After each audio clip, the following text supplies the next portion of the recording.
Good day sa lahat ng mga natin sa ating YouTube channel, sa ating Facebook page.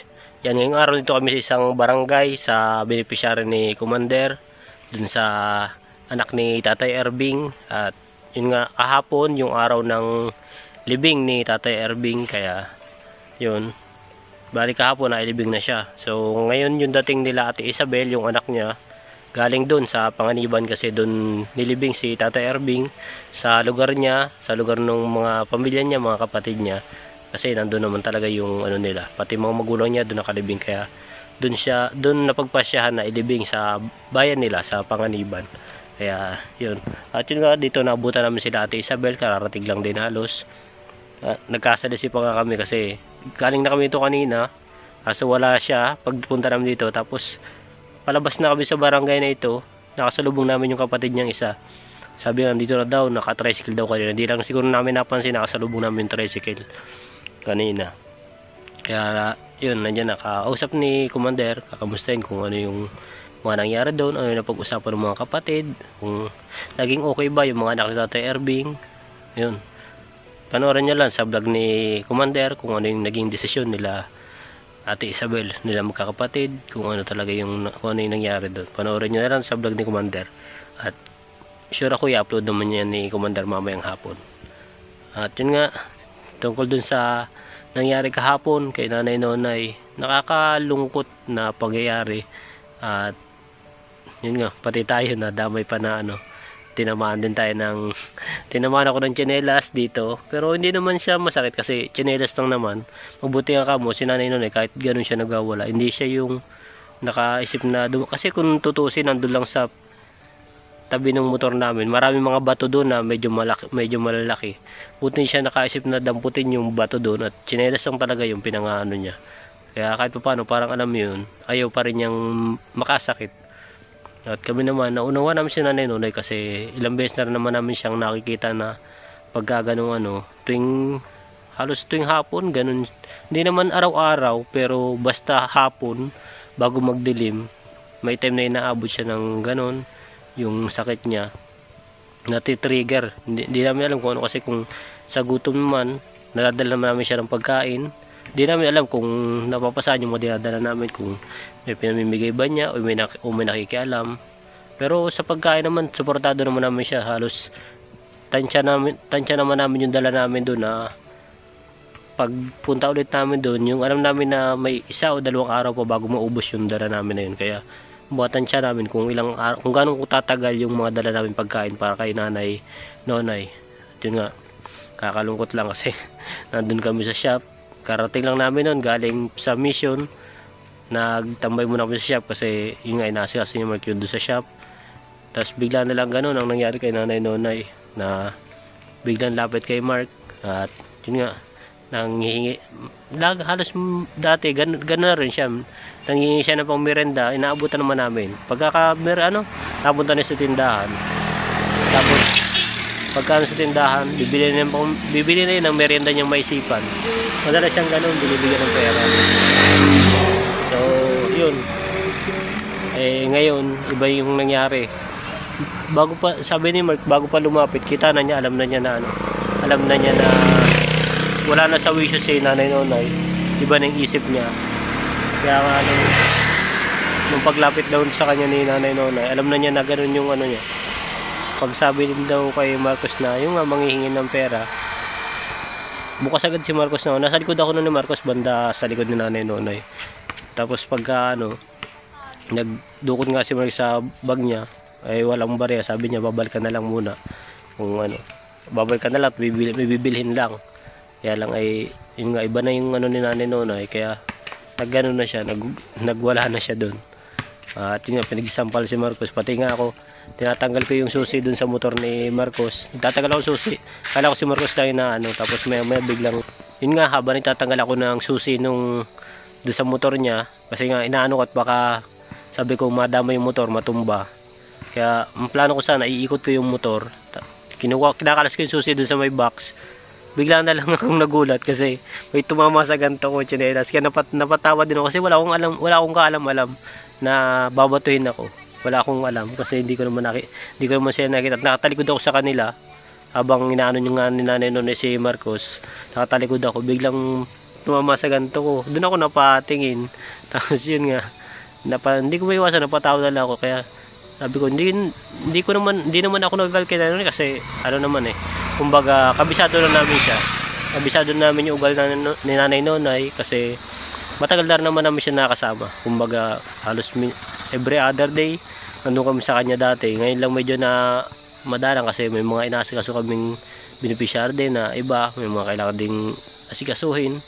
Yun. Pero namumonitor naman namin siya kasi lagi naman siya sa sentro.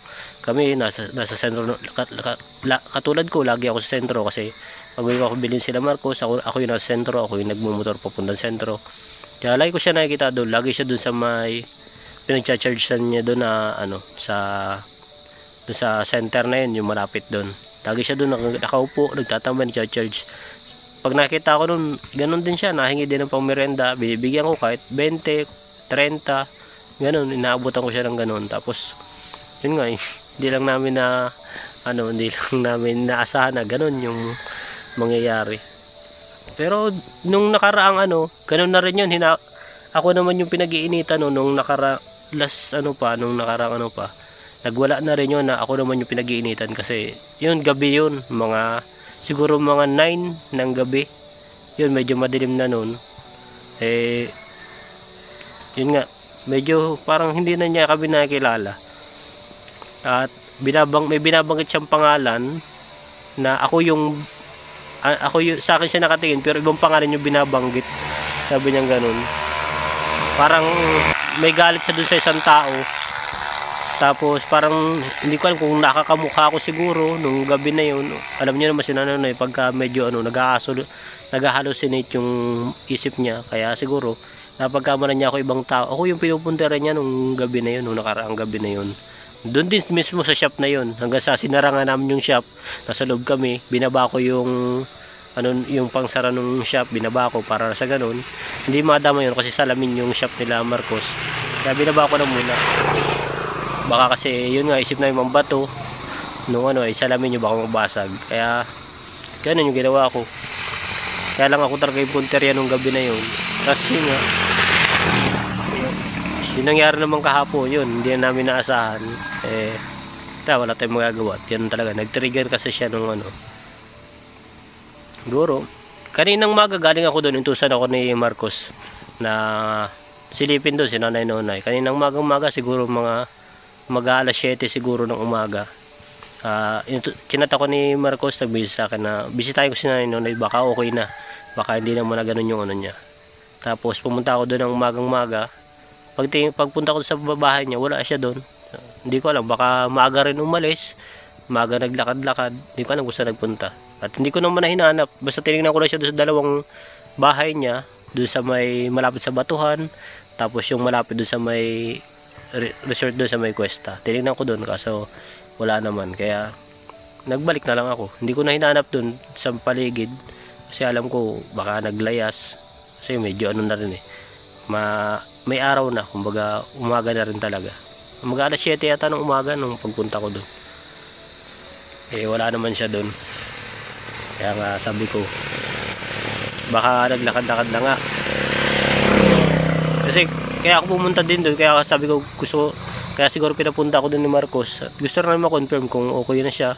Makausap namin siya about doon sa ginawa niya nung kasi ganoon naman si Nanay noon, kita niyo naman bagay yung naging vlog namin doon na pagpunta namin doon na yun nga, binanggit namin sa kanya na ganun yung ginawa niya nung gabi.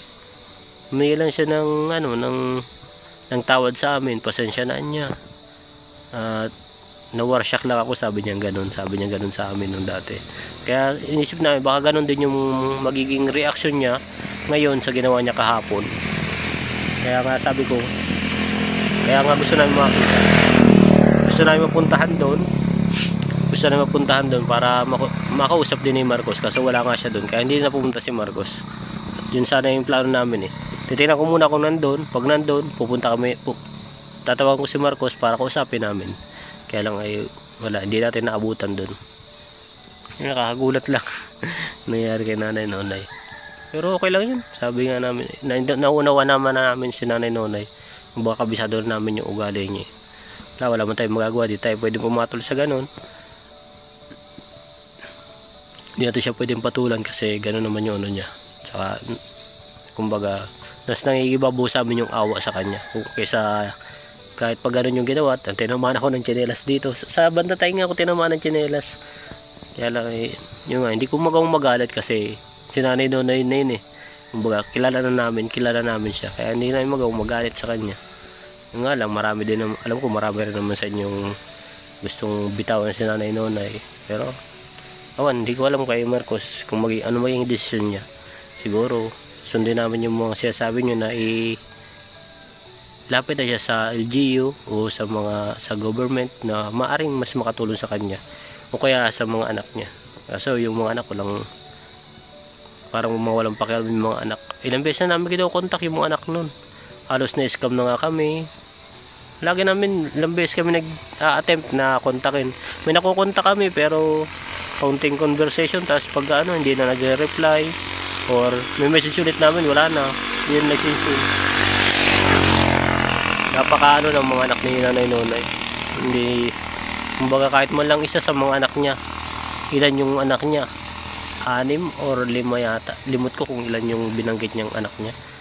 Isa man lang sa mga yun na alam niyo yun, mag-concern man lang sa nanay nila na ako na kukuha sa kanya. Kasi kung may willing kumuha kay Nanay Nonay, kami ni Marcos, si Marcos willing bigyan ng pamasahe yung anak na pupunta dito. Kahit kami nang bala sa pamasahe, ang lang, may uwi lang siya na Nonay sa kanila. Kasi makababawas din sa stress ni Nanay Nonay yun, yung gano'n na syempre nasa piling siya ng anak niya. Tingin ko yun din nagtitrigger sa kanya, malayo sa mga anak niya.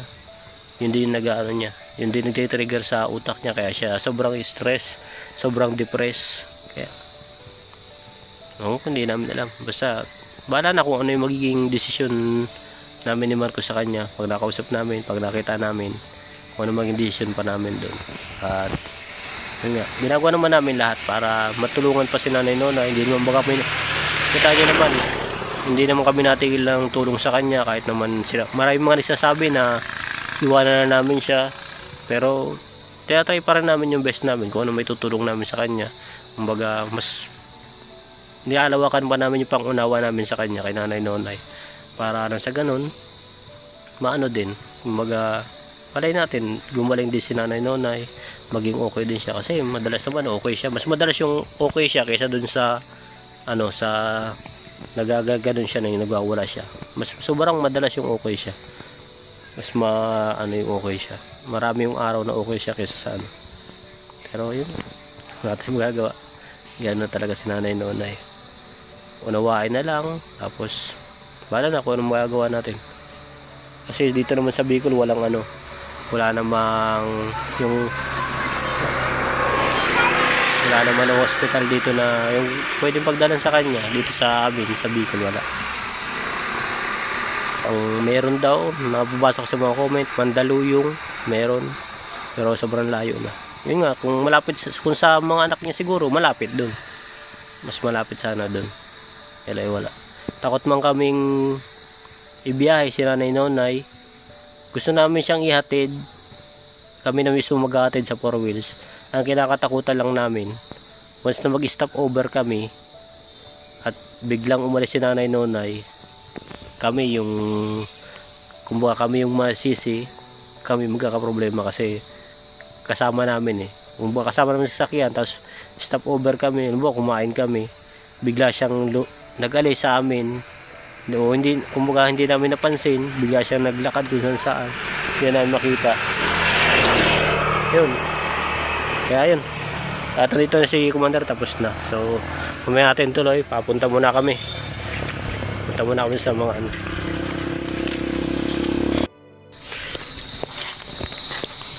kaya hindi pa pala tapos si Commander. Pinaba ko lang yung mga grocery na dala namin, mga regalo namin para dun sa dito kay Ate Isabel, tapos dun sa kapatid niyang isa. Kasi may pinabili si Commander na bag at bigay doon sa kapatid ni Ate Isabel na nag-aaral. naglayo lang tayo doon kasi baka makaingay tayo doon. Walang mic na gamit si Commander. Wala siyang dalang mic ngayon.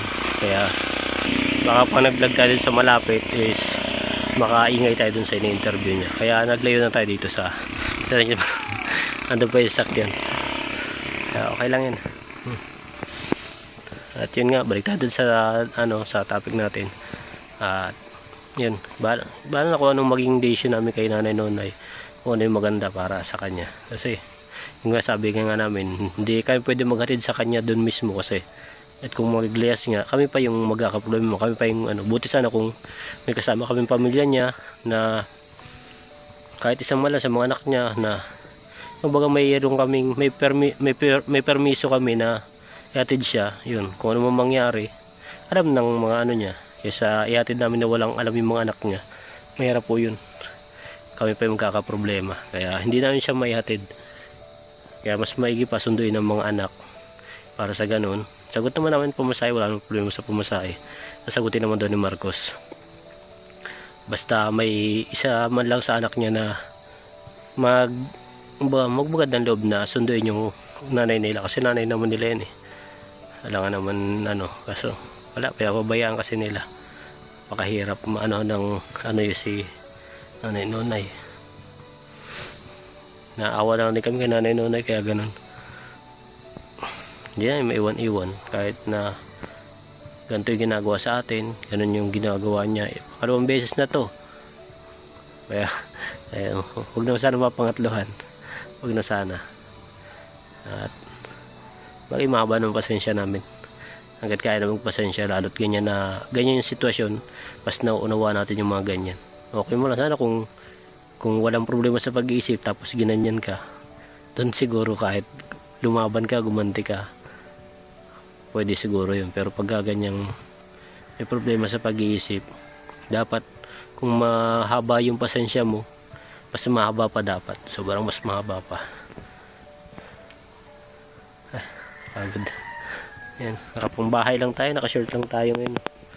At akala ko kasi hindi kami lalabas ngayon, pero yun nga, kailangan namin puntahan pala ito si Ate Isabel at kamustahin kung ano nangyari doon sa kanila. At doon naman kay Nanay Isin, may vlog doon si Marcos kay Nanay Isin, hindi pa lang na-upload. At may good news doon na yun nga, nailipat na namin sila. Abangan nyo lang sa vlog ni Marcos kung ano yung naging doon nila Nanay Isin, kung ano yung naging sitwasyon nila doon sa pabahay ni Commander. At siguro pupunta din namin ni Commander doon, si Commander pupunta din doon kasi may karapatan naman siya kasi pabahay niya yun. Punta din ni Commander, syempre siya yung magbibigay ng rules dun sa bahay kung ano yung mga dapat gawin na naiisin. Kasi syempre kailangan din nating ingatan yung bahay at hindi naman yun kaya lahat naman siguro ng pabahay kailangan siguro monitor din natin kung naiingatan ba o na titirhan ng maayos.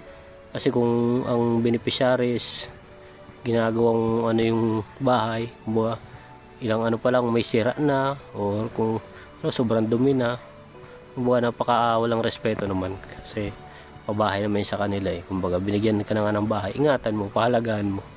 Pero pag yung binababoy yung pabahay, may karapatan din naman sigurong uwiin sa kanila yung pabahay na yun.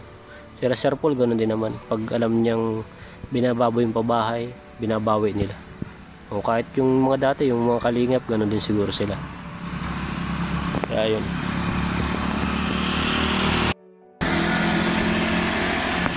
So ayan, at hanggang dito lang muna yung natin, yung kwento natin. At pumunta na rin siguro kami, katapos na rin yung si Commander, katapos na rin siya mag-interview doon, siguro babalik na muna kami doon sa amin sa Paloob. At kung may mapuntahan pa tayo, kung kaya pa ng oras natin, may puntahan pang beneficiary, puntahan natin sa ngayong araw. Wala na kung ano mag-decision nila. So yun, hanggang sa muli, maraming salamat sa inyong lahat, sa suporta nyo. At walang sawang pag-suporta, pag-panood nyo, pag-comment, pag-like, pag-share. Maraming salamat sa inyong lahat sa araw-araw na pagsama nyo sa amin sa mga mission namin. At yun, mag-iingat kayo palagi. God bless po.